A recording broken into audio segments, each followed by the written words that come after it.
In my last video, I talked about what Padlet is, and I gave some demonstrations of the different types of Padlets that you can create. In this video, I want to go over a little bit more deeply into how you actually make your own Padlet and some of the settings that you can set up with it. First of all, a reminder from my last video, to get to your Padlet account, you're going to want to go, well, first of all, you're going to want to make sure you're logged into my CVTC. That's step one.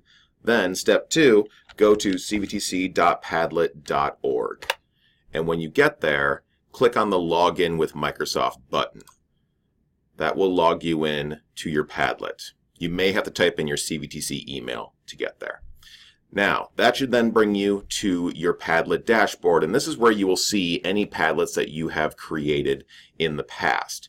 Now, up in the upper left-hand corner, there is a Make a Padlet button. When we click on that button, we get to choose what type of Padlet we're going to create. I talked about this in my previous video. So, you can go through, they have examples, little previews for you to see what different Padlets look like. For now, I'm going to click on the wall type. So I'll hit the select button on the wall, and it will generate a blank Padlet for me. And you'll see that it actually gives you some placeholder text over here on the right-hand side. So you can see it titled it My Brilliant Wall, and the description is Made with a Taste for Adventure. But these are just placeholders. Obviously, you can change what they say.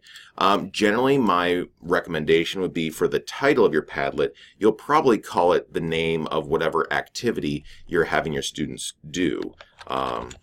So I'm just going to put in a placeholder here. And then in the description, what I would do is I would provide the instructions on what students are meant to accomplish in this assignment. Now, you'll probably have those instructions in Canvas as well, but I think it's a good idea to repeat those instructions here just to kind of remind students and give them some extra guidance. Now, down below, the next option is icon, where you can set a visual icon for your Padlet. This is entirely an optional thing. If I choose that, then you'll see now I have in the upper left here, I have a little smiley icon. So you can choose that if you so desire. I'll hit the back arrow up here in the top right to go back. Below that, there's the address. You can customize the address. Generally, there's not a reason to do this, so I usually just leave it as at the default. Next, we have the wallpaper, where we can set what we want our background to look like for our Padlet. So if I click on that, you'll see I can choose from solid colors, gradients, textures and patterns, or pictures. You can also add your own backgrounds if you so desire. So I'll go into pictures here, and maybe I'll pick this sunset background. Again, I'll hit the arrow up here to go back. I'll hit it one more time. And now on to the next option, we have the color scheme. This determines for your posts. Do you want to have white boxes with black text or black boxes with white text? So you can customize that. You can choose fonts to change up the fonts if you so desire. Attribution. If you turn on attribution, it will show below each post who posted it. Now, your instinct might be to turn that on so you can see which students posted what.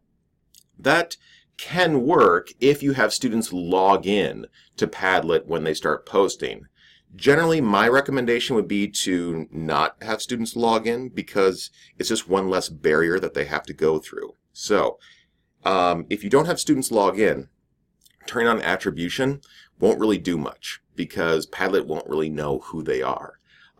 So, my advice would be, generally, I don't have students log into my Padlets for posting. I'll leave that turned off, and I'll just have students sign their name at the end of their post. So they make whatever post they're making, and then I tell them, make sure to sign your name. And I find that that works generally pretty well. You can change the order of the posts, so you can decide whether new posts appear first or last on the Padlet. You can turn commenting on or off. So if you want to allow students to leave comments to their peers' posts, you'd want to make sure that you turn this option on. Reactions, this is where you can decide if you want to allow students to like a post, to upvote, downvote, to give a star, or to post a grade. So there's a lot of options here and a lot of possibilities of how you can use these. The example I showed in my previous video is that with upvote, downvote, you could treat that as a true or false indicator.